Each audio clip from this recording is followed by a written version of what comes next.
somewhere within us, there is a storyteller. We love to share our experiences and stories with everyone. So, what I'm going to do, I'm going to tell you a story. And then all of you will realize that there is some learning in it, there is an impact. Okay? So, storytelling, it has orality. That means we have to voice it, we have to articulate it. If we send a written story to someone, it means it's a written piece. But a storyteller, you have to actually become a performer so that the audience, the story, and the storyteller, they come into a small magnetic field and everybody is on the same page. And then every story has an impact, a learning. There is a context, intellectual, emotional, physical, social, many contexts. Otherwise, we just don't start telling stories. Now, if you remember in the olden days, people used to sit, Gram Panchayat used to sit under a tree and they used to exchange what happened the whole day. So these are called personal experiences. Now, personal experience is really unique. People want to hear it because every other story has already been taken in the universe.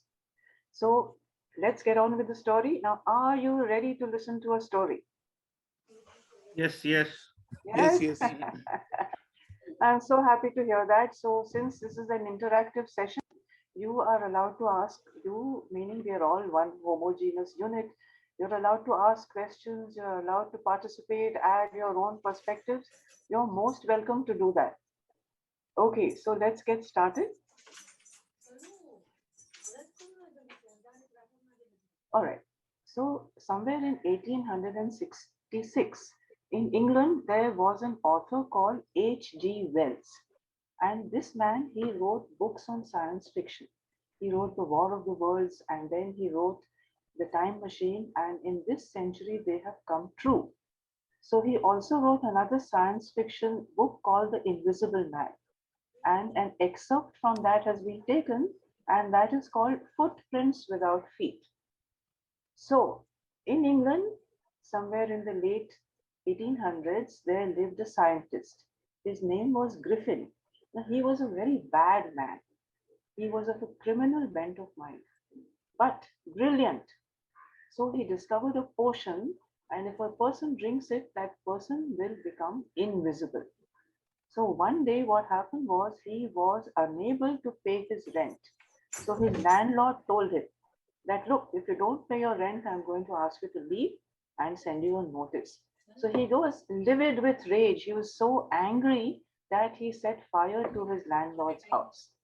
And then what happened was the police were after him. So he drank that potion and he became invisible. But he forgot many things because he was wearing clothes so people could find him. So in the cold, in the winter in London, he had to disrobe. He had to remove all his clothes and he had to run from there because no one should see him. He had become invisible. The police dogs were after him, so he ran. And then he realized that if he wears clothes, his face would be invisible. So he couldn't wear clothes, otherwise, people would find him. Now, there was a group of young people and a construction site. So he was running in the sand. So they looked with horror. They said, my God, is this the devil? There's footprints all over the place. One after the other, they are moving. So it was him. And he was running for his life, and the young people were chasing him.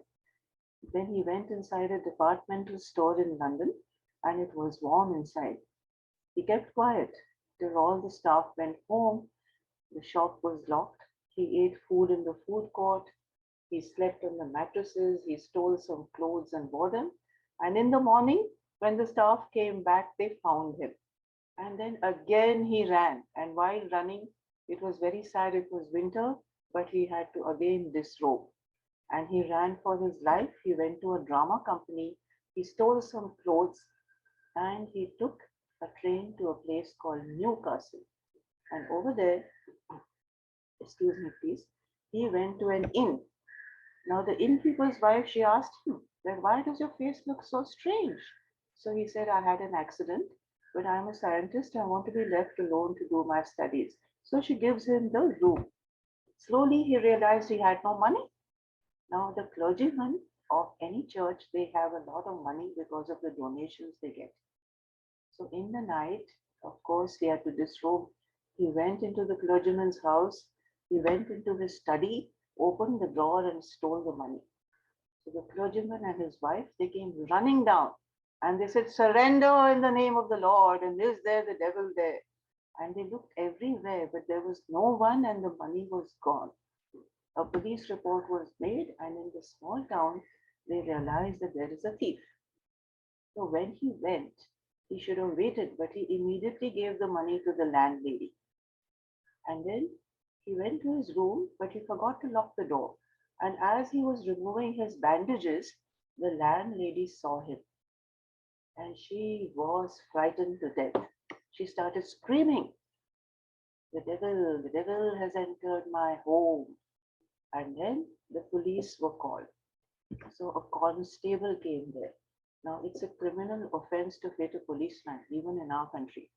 But Griffin, again, he had to disrobe. He hit, boxed, and shoved and kicked, and he did all sorts of things, and the constable fell down unconscious. Meanwhile, the crowd had gathered. While he was putting on his clothes, the crowd tried to catch him. So again, the same routine, but he hit so badly in the crowd because they couldn't see him, and finally, he escaped. So this story, it shows children that science fiction is for real. Sometime the universe is going to reveal to us so many things in the future. Now, as we know, there are space stations, there are planets, people have already booked their tickets to the moon. There have been so many advances in science, and all that has been predicted. Now, H.G. Wells, he didn't write only biography, he wrote also biographies, not just science fiction. And he became a person who would go and meet in the First World War people like Hitler, Mussolini, Stalin, and write their biographies. So, why do authors do this? They do this because, for the benefit of the reading public, only for us to read, to know what's happening. So, now the impact of this story, it was in a 10th standard book. It was to show children a very heavy concept, but a very simple story is to tell them that science advancements are real.